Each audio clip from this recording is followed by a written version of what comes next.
Let's talk about the national security stuff, the ASIO threats that were identified yesterday.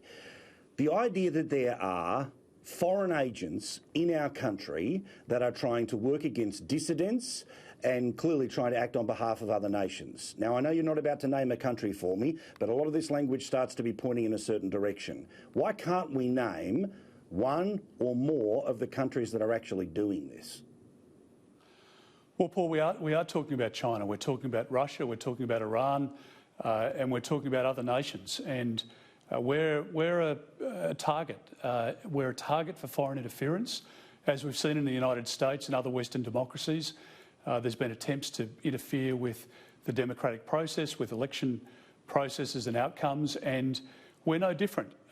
We need to be very clear about this. And I think the Director General last night really, I think, just alerted people and probably woke a lot of Australians up to the reality of what we're facing. On our university campuses, we're seeing people influenced there, and it's unacceptable. We can't have intellectual property stolen from research projects.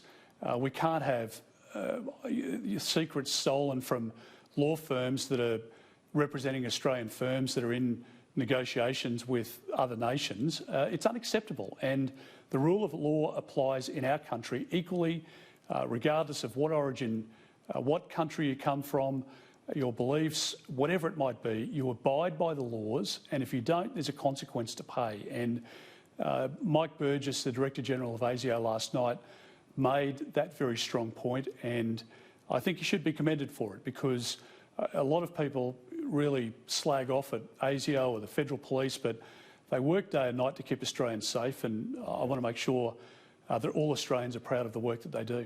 Now, again, you're not going to tell me about every individual case here, but have we seen the deporting of people from this country for this reason? Yes, we have. And so in some cases we'll decide not to prosecute, and we'll approach an embassy or that foreign government to say this person's behaviour or their activities are unacceptable and they need to depart the country. And so we have done that on more than one occasion, and we'll continue to do it because, again, we're not going to sacrifice our sovereignty. We're not going to allow people to subvert the rule of law in our country, and there is a price to pay. And as Mike Burgess pointed out last night, there's a lot of work that's underway between the Australian Federal Police and ASIO at the moment to look at prosecutions and to send a very clear message that we are not going to tolerate foreign interference in our country. He's a good man. Look forward to him saying each way elbow in the parliament just to send the opposition leader crazy. And look, this stuff matters. It really does. Good on him for naming the suite of nations, but it's pretty obvious that when you start talking about dissidents being the people that they're focusing on, that means China.